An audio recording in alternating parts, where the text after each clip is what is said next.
Chapter 16. A Valuable Witness. "It happened today," Bess announced.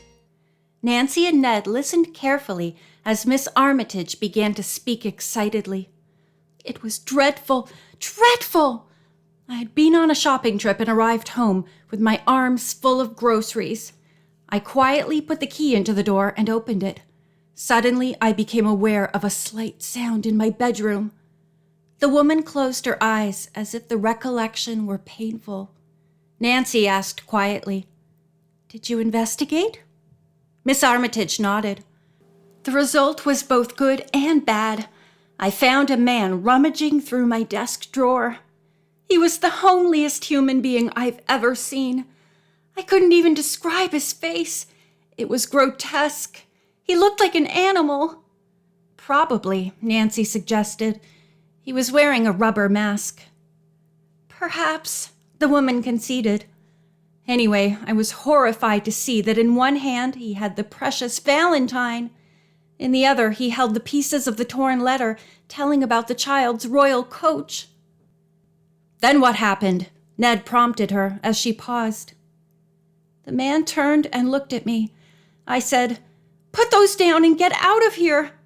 All he did was glare at me for a few seconds. I had a sudden inspiration and threw all my packages at him hard." "Good for you," George burst out. "He was taken off guard," the woman went on, "and I was able to grab the Valentine and slip it under my pillow when he wasn't looking. Then I tried to get the letter. By this time, he had recovered his wits. He knocked me down so hard I fainted." "How dreadful," Nancy said. "While you were unconscious, did he take anything else?" Miss Armitage shook her head. "Fortunately, no. I had only a little money with me. It was in a pocket. More money and credit cards were safely locked up. I have a feeling that the man was not a regular burglar. Rather, that he had come to steal only the Valentine and letter." "Then in some way he's connected with the secret of Mirror Bay," Nancy remarked. "I wonder if he's the person who burglarized our cabin." This possibility was discussed pro and con. Aunt Eloise told Miss Armitage they suspected the girl who resembled Nancy of being part of a gang. "We feel that she's working with two of them who live or work up on the mountain."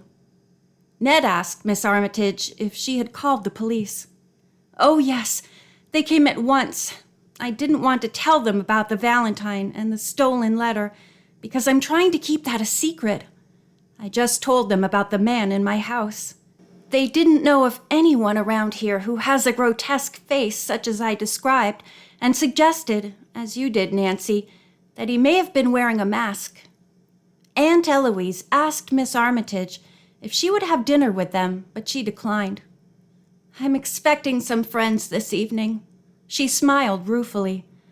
"I'll really have something interesting to tell them." The caller stood up and, after warning everyone to be extremely careful, said goodbye. When she had gone, Nancy said, "I'm afraid that though Miss Armitage is trying to keep her mystery a secret, one or more persons besides us knows about it." "And I'm afraid you're right," Aunt Eloise added. They had an early dinner. Then Dave announced that he wanted to put the sailboat in tip-top shape. "I haven't been much help since someone in the woods knocked me out," he said. "Now it's my turn." Bess joined him. Just as they reached the dock, Yo arrived in his little motorboat. "Hi, everybody!" he shouted loudly. Nancy had a hunch the young man was bringing a message to her and hurried down the porch steps and along the dock. "I have news for you," he said. "I found out more about the water witch that was rented to Mr. and Mrs. Michael Welch. They've turned it in." "What?" Nancy exclaimed. "Nothing else?" The young detective was disappointed at Yo's negative reply. She had hoped to find out if Mrs. Welch was the girl who resembled her and if her husband was the mysterious green man in the woods.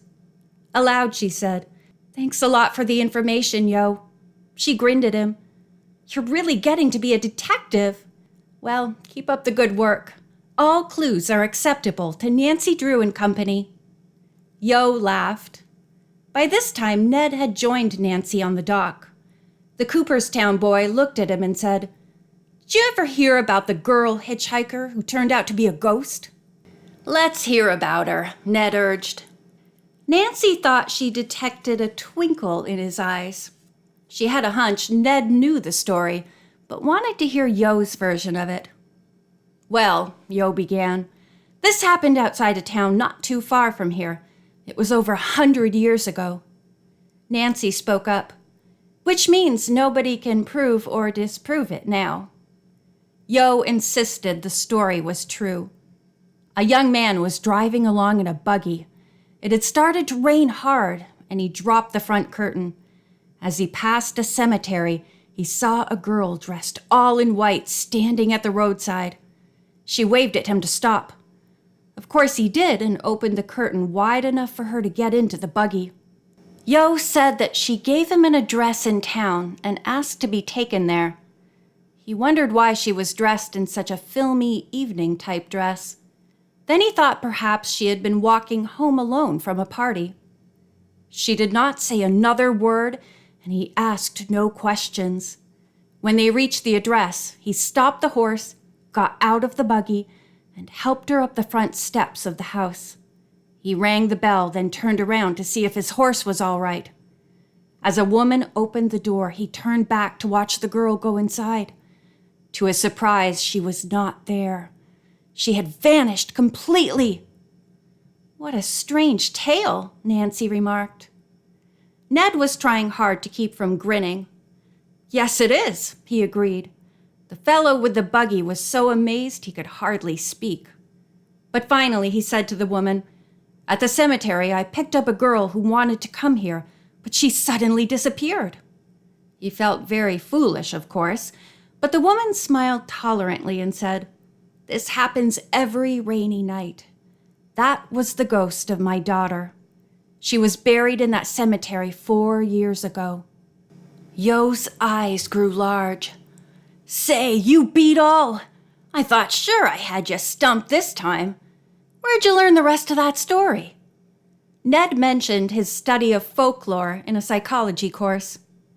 "As a matter of fact, it is one of my favorites. For your information, Yo, that particular ghost story has appeared in one form or another in almost every country of the world." Yo scratched his thick hair. "I gotta be going now, but I'll have some more spooky stories for you the next time we meet." Nancy and Ned waved goodbye to the young man, then paused to see how Bess and Dave were progressing. Cleaning the mud from the sailboat was not an easy task, but the industrious couple said they would keep on until dark. When Nancy and Ned came up to the cabin porch, Bert met them. "The baseball museum in Cooperstown," he said, "is open until 9 o'clock tonight. Let's go there and look around." Bess and Dave decided to finish their work, and Aunt Eloise had seen the exhibit the previous summer. Matt accompanied Bert and the other young people in Nancy's convertible. When they reached town, Ned, who was driving, parked the car along Main Street. The group crossed to the other side and entered the Baseball Hall of Fame. After they had looked at various plaques and busts of outstanding players, Bess remarked, "I didn't realize there were this many famous men in one sport." They paused at the showcase containing Babe Ruth's uniform, and Ned remarked, "I think he was the greatest of all time." "Why?" Matt asked. "Because," Ned replied, "he was equally good as a pitcher and a batter." The 5 sightseers walked along in silence for a while, reading the plaques and looking at the favorite bats of well-known hitters and famous balls that had won games. Matt told the others that the player he most admired was Lou Gehrig. "What a record," he said. "He played 2,130 consecutive games in 14 seasons with the New York Yankees. His lifetime batting average was .340. I believe he batted in 150 or more runs in 7 different seasons," Ned added. Nancy smiled. "You'd never guess who I'm partial to. It's not because of his record, but something he said. A quotation from Leroy Satchel Paige. "Don't look back. Something might be gaining on you." The others agreed this was great advice, not only in a baseball game, but also in life. Matt nodded. Too many people waste time trying to see who's behind them instead of advancing to the next base. When they finished their tour, it was nearly time for the museum to close. Matt and the young people left. As they were about to cross the street to her car, Nancy noticed a bus at the curb. The driver stood under a bright street light. "Look!" she exclaimed. "There's the man who drove the bus Aunt Eloise arrived in. Maybe that girl swindler has been on his route. I want to talk to him." She raced up the street. End of chapter 16.